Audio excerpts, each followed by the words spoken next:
perlu ingat ya, bahwasanya Nabi-Nabi bukan berbangsa Yahudi. Kita telah disalahfahamkan oleh penulisan Western. Saya boleh jawab benda ni dengan confident sebab saya dah buat poster tadi. Poster 8x4 kaki itu, saya sendiri berkata, kesianlah kita umat Islam ni, kita telah diberi maklumat yang salah. Bila kita buat tu kita nampak macam cermin, Prof. Azam. Bila kita buat, saya kata, kena beritahulah kepada orang ramai ni, Nabi-Nabi bukan daripada Yahudi. Yahudi ni, dan kita, sebab kita baca buku yang Western tulis, dan kadang-kadang kitab-kitab Arab pun, dia tidak buat poster yang macam tu. Dia pun baca daripada orang. Dia tidak ada tanakul fikiran, tak ada. Ya? Jadi apa yang saya ingin beritahu di sini ialah, siapakah Yahudi? Kalau mengikut dalam tarif Abu Fida dalam bukunya, Abul Bashar, dia menyebut bahawasanya Yahudi ini adalah mewakili orang Rom, mewakili orang Arab, mewakili orang Parsi, mewakili orang Habsyi pada ketika itu. Ya, jadi maksudnya mereka ini Yahudi apabila mereka ni Palestin pada ketika itu macam Mekah sekarang lah. Macam Mekah sekarang. Jadi mereka ni orang yang ada rasa Rabbaniyah itu berusaha untuk pergi ke Palestin. Dan mereka ini bila pergi ke Palestin, sebelum masuk ke Palestin, mereka bertumpu dulu di Nabatin. Nabatin itu Petra sekarang di Jordan. Mana stesen. Stesen sebelum masuk ke Palestin. Stesen sebelum pergi meneruskan perjalanan ke Syria. Stesen sebelum pulang balik ke Yaman. Stesen sebelum pergi ke sebelah timur. Nak masuk balik semula ke Babylon. Ya? Jadi daripada sini kita dapat tahu bahawasanya sebab itu kalau kita tengok Petra itu bangunannya indah-indah. Sebab dia merupakan satu pusat peranginan, pusat perjumpaan, pusat berkumpulnya mereka yang daripada serata mata angin tadi. Timur, barat, selatan, utara untuk masuk sebelum masuk ke Palestin itu. Ataupun tempat persinggahan untuk perniagaan. Ya? Jadi daripada sini saya kata betul lah. Yang saya jumpa bila saya baca kitab-kitab tafsir itu, mereka ini bukan, Nabi-Nabi adalah proto-Arab hakikatnya. Proto-Arab. Dan kita perlu ingat, ada hadis Nabi SAW. Ya? Hadis Nabi SAW, walaupun ianya hadis Hasan, tetapi ia adalah riwahu Tirmizi. Dia kata apa? Dia kata Sam Abul Arab, Ham Abul Habsyi, Yafit Abul Rum. Apa maksudnya? Sam itu adalah ayah kepada orang Arab.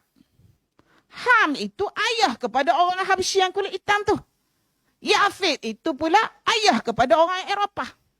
Jadi based on hadis ini, kita boleh katakan itu adalah permulaan reses. Permulaan reses. Persoalannya, bagaimana dengan umat terdahulu daripada Nabi Nuh AS itu? Seperti umat Nabi Idris, anak-anak Nabi Adam yang 37 orang itu. Setengahnya mengatakan 37 orang. Setengahnya mengatakan 36. Sebab setiap kali Hawa itu bersalin, dia akan bersalin 4. Empat orang, jadi kalilah 9 kali. Jadi kenapa boleh jadi 37? Ada yang mengatakan Nabi Syis itu lahirnya bersendirian. Kenapa? Kerana dia special. Kenapa dia special? Sebab Nabi Adam AS minta bantuan daripada Allah, gantikanlah Syis ini, gantikanlah Habil yang dibunuh itu dengan anak yang lain. Yang persis seperti Habil. Maka Allah Ta'ala bagi Syis. Kurniakan Syis. Dan kalau saya tengok dalam genealogi yang saya buat itu, Syis itu merupakan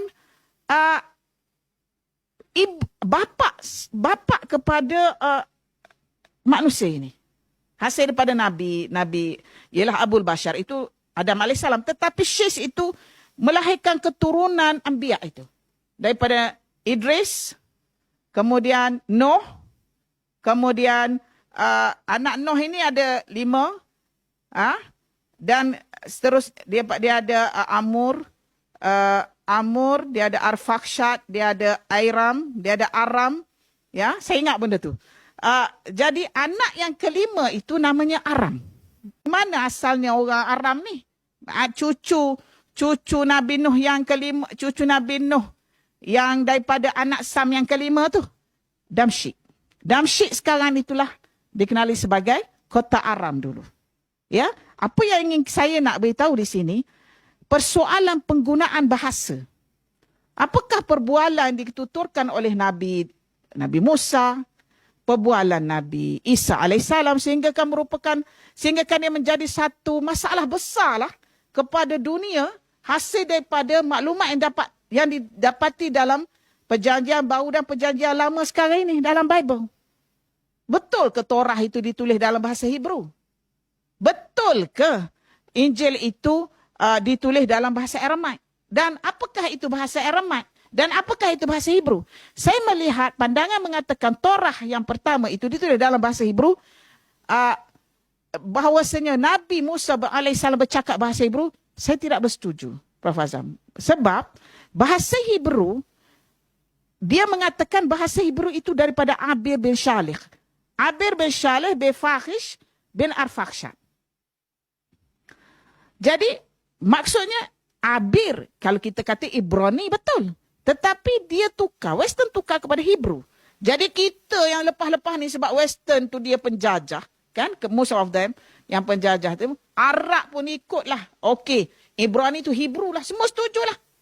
Tapi perlu ingat, Abir tu kalaulah Hebrew itu dimaksudkan tarifnya ialah Ibrani, dia sebelum zaman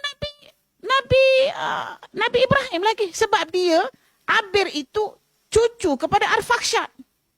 Arfakhshad ni cucu kepada Arfakhshad. Arfakhshad anak kepada anak kepada Sam. Anak yang ketiga daripada Sam bin Nuh tadi. Yang Rasulullah kata Sam Abul Arab tadi. Masa tu Nabi Ibrahim tak ada lagi. Nabi Ibrahim ada ni ketika zaman Falih dah. Dan kita perlu ingat, Balia itu Nabi Khaidir itu dari jujur Arfakhshad itu. Kalau mengikut dalam genealogi itu. Apa yang saya ingin beritahu di sini, bagaimana mungkin itu adalah bahasa Hebrew. Sedangkan Nabi Ibrahim tak wujud lagi zaman Abir. Kan Nabi Ibrahim itu kalau ikut dalam punya timeline itu dalam 1950 atau mengatakan 2000 BC. 1950 BC ada mengatakan. Jadi dia mesti sebelum zaman Hammurabi. Jadi apa ini saya beritahu di sini ialah bagaimana dia boleh claim bahasa Nabi Musa alaihissalam itu bahasa Hebrew. Sudahlah Nabi Musa tak pernah hidup di Palestin. Dia hidup di Mesir. Yang kedua, bahasa Hebrew kalau dinisbahkan kepada Abir bin Shalih bin Arfakhshad adalah tidak tepat. Adalah tidak tepat kerana masa tu Abir ini tak wujud, hanya Nabi Ibrahim tak wujud lagi. Macam mana terlalu jauh? Nabi Musa alaihissalam 1000 BC. Ini berlaku penipuan ni. Sebab tu kita sebagai orang Islam, kita sendiri kena kaji. Walaupun kita baca kitab-kitab, kita baca tulisan Western, kebanyakan Western, bila menceritakan pasal ancient, mereka tidak menumpukan kepada prophets. Mereka lebih menumpukan kepada kingdoms. Apabila mereka menumpukan pada kingdoms, maka konsep tauhid itu tidak dibentangkan. Kingdoms ini kebanyakannya antauhidik. Sebab itu kita bila sibuk pasal ancient, semua kita melihat suatu orang kata black hole. Lubang hitam. Kita tak tahu apa benda. Sebab kita mendapat maklumat yang salah. Cuba kita sendiri, tapi kita sendiri orang Islam yang kaji, kita dapat tahu ini kenyataan yang sebenar. Betul lah apa yang Quran sebut dalam kitab-kitab tafsir, Quran sebut tentang Anbiya itu. Tetapi kenapa saya tidak berjumpa dalam kitab-kitab dalam tulisan Western?